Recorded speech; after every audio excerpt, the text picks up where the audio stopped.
My friend, today, very short video. I just want to talk to you about the tranquility that happens as a result of practicing. Now, a lot of people don't know how to practice, which is why I run this channel. I'm not claiming to be a practice guru or a Zen music guru, but what I am trying to say is there are many different approaches. I'm just one of those approaches, and I hope you enjoy. This series is aimed for those who cannot calm the mind. If you watch my channel, you know I talk really fast. I have a hard time slowing down my conscience or my inner voice. And as of late, I've been trying to study a little bit more into, mysticism, stoicism, and then the Eastern philosophies, stumbling always across the divine yin and yang between Buddhism and Taoism. Understanding not to take myself or my music too serious and to have fun and to help other people on their journey.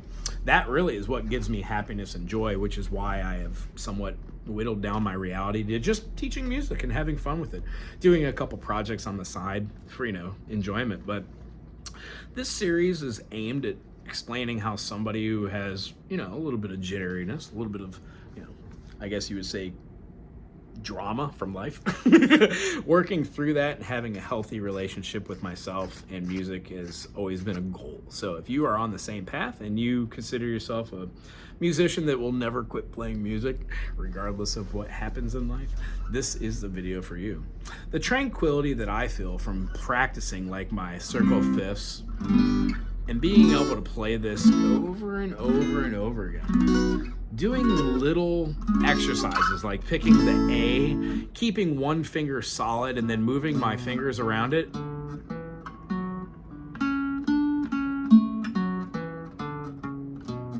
These little concepts and little ideas on how you can shift the way that you think about music,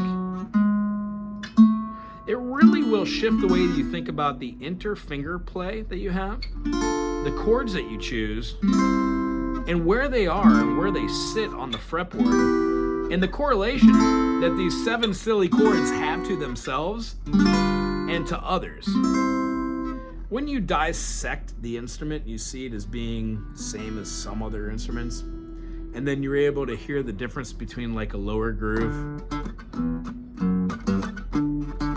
When you know where your majors, minors are, you can start building melodies. But I can tell you the tranquilness that I feel when I play with other people or I get hired to go fill in on an instrument, when you don't know what a band is going to sound like, or you don't know what a project's going to sound like, or you don't know what you want to sound like playing with other people, there is some small portion of Zen or peacefulness or ease that comes over you by just knowing how confident you would be knowing A major, B minor, C sharp minor, D major, E major, F sharp minor, G sharp diminished, and then going right back into your one chord. By knowing your A, how to play an A as an inversion, how to play a 6 chord, or how to play a A6 or an F minor 7, you don't need to know all the names of the chords to be able to do this. And what I found in the last several years of just memorizing every single name of every single chord and then how they're named in different ways and shape and function depending on what extension you put and what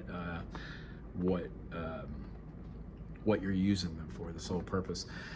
What I found is a lot of the vocab that I've learned doesn't really need to happen. You don't need to know D to D augmented to B minor to be able to play.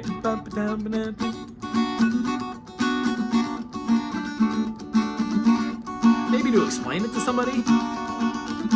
But what happens is the tranquility of knowing you can do that in any key.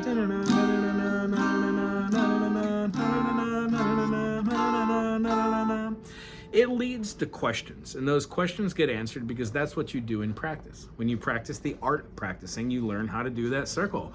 1 3 5 1 1 3 5 1 1 3 5 1 1 3 5 1. When you do this over and over, you get really good at mechanisms and pattern recognition. Same thing where most people plateau out. They learn how to play a C major, they learn how to play an A minor, they learn how to play a C major pentatonic, and they learn how to play an A minor pentatonic. But sometimes it's all linear. They don't see that patterns could be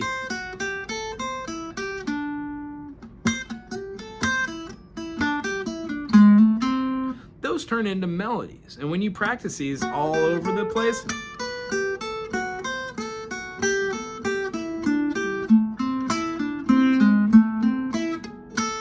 you can start to come up with some pretty nifty and fancy little melodies. Now, the tranquility that I was talking about or alluding to happens out of knowing what notes you're not playing right, what notes you are playing right, which ones you could finagle and bend and slide and hammer on and pull off on and play with different pedals and use a whammy or, whatever your bag is.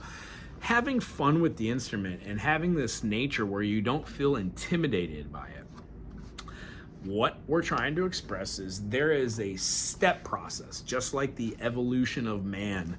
We went from being hunters and gatherers to then being able to forge metals. That is a huge gap in evolutionary technology. So with music, just by learning what the chords are in the key of, let's say, E major, F sharp minor, G sharp minor, A major, B major, C sharp minor, D sharp diminished, and E. When we learn how to play these chords, and we learn how to play all the different scales that are related with these, you can see them as being just the function of the modes, or you could see how those 7 particular notes correlate to that key signature and how they have family chords, and that there is a function of, musicality, which is called the foundation, understanding dyads, understanding how those 2 dyads make 4 different chord shapes, triads, adding extension notes, putting those in particular orders so we utilize something called the major or the minor harmonic progression, which gives a basis on how chords fit and feel good together for the Western ear.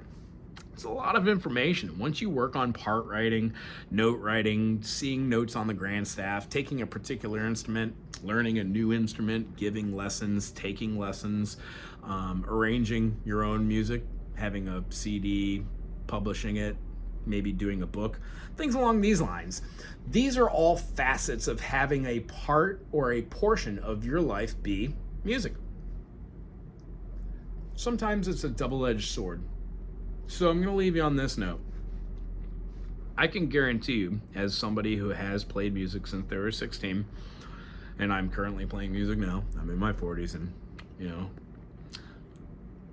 if I make it to see my 60s, 80s, and 90s, I assume if my fingers and my digits and my legs and my brain still work, I will be playing music of some capacity. The tranquility I feel at knowing my place in music has been hard, because I've never really known what I was supposed to do with music, or what I was supposed to be with music, or how I was supposed to get there. And the one thing that I've learned now, because when you get older, you talk to other people, you read stuff, you experience life, and you gain something called wisdom. Well, the wisdom that I've gained from my time on this planet, I would like to impart to you. You are exactly where you need to be right now. You are not any further along. You are not behind. There is no race. There are no rules. It's just you. There's suggestions, like when I suggest to play with this finger and this finger and this finger rather than going like this. There isn't really a right way. I mean, I could play guitar.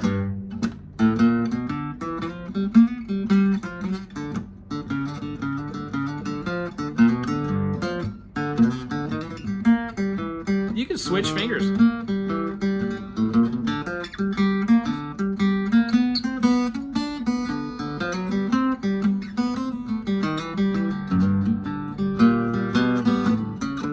Play with one finger the whole time. Gee golly, when you add 2, you get a lot better at doing stuff, and then when you add 3, you can see how these triads start moving.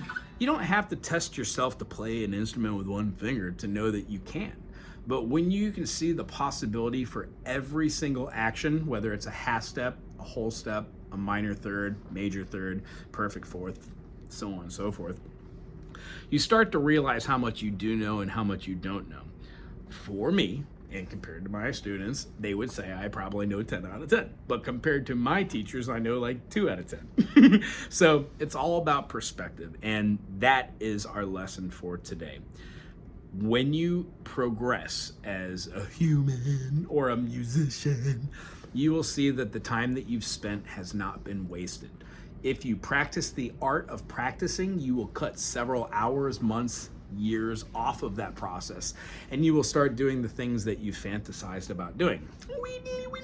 Tranquility, depending on how far along you want to take that, what genre, what type of music, who you want to play for, why. If you want to be professional, you want to teach music at a college level, or if you want to be in a rock and roll band, it's up to you. The world, as they say, is your oyster. The tranquility that I receive from being just a service, I guess. In my local community, I provide music education to 5-year-olds to 95-year-olds. I serve a purpose, and that gives me somewhat of a meaning in my own personal life, and it makes me feel happy. I finally feel as if I have finally found that place that makes it awesome. Music and education have intersected. Doesn't mean I'm giving up any of my smaller dreams to perform my own music for a group of people, or have maybe a song or two that would reach the ears of people who also want to play it. That would be super groovy.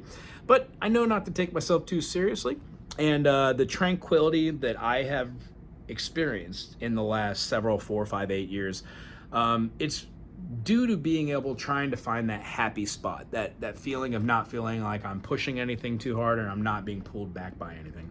The feeling that I'm not doing anything wrong or I'm not doing anything right kind of goes away when you realize there really is no wrong or right. Now, you can consider that there are wrong chords or notes that shouldn't fit, that just doesn't sound good. But at a period of time, when you practice chords like your diminished chords, and you see the difference between all these structures,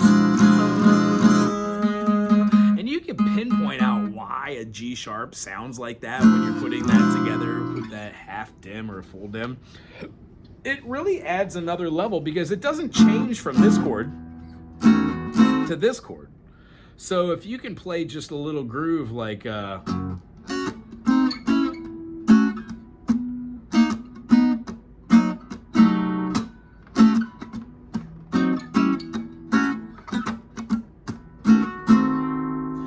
you can use the same structures all over the place.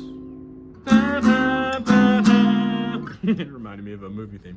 Anyway, the tranquility that is brought on by knowing how to name chords, how to play in different keys, progressions, always challenging oneself to improv or to play over backing tracks, write music, give lessons, get lessons, arrange a book, arrange music, provide free events for people to learn how to play.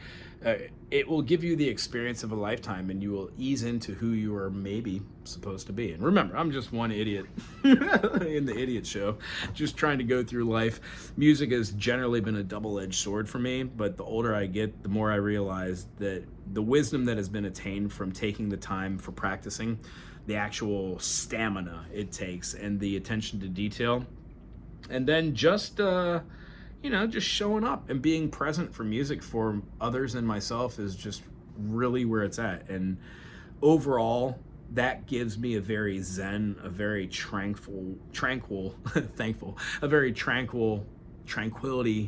way of observing music as a whole.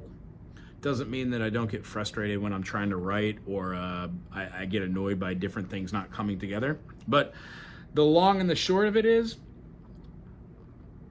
yeah, I do feel a sense of tranquility when I'm playing music, much more than driving a car or staring at a cloud. It's just different. So I hope you watch these videos and you find a little piece of yourself in them. Tell you what, if you find music makes you a tranquil person and you are also trying to experience a little bit of zen in your life, maybe put in the comment section what helps you get there. I'd super appreciate that. Other than that, subscribe, be a part of the music community that we're trying to create here, and we'll see you soon. Aloha.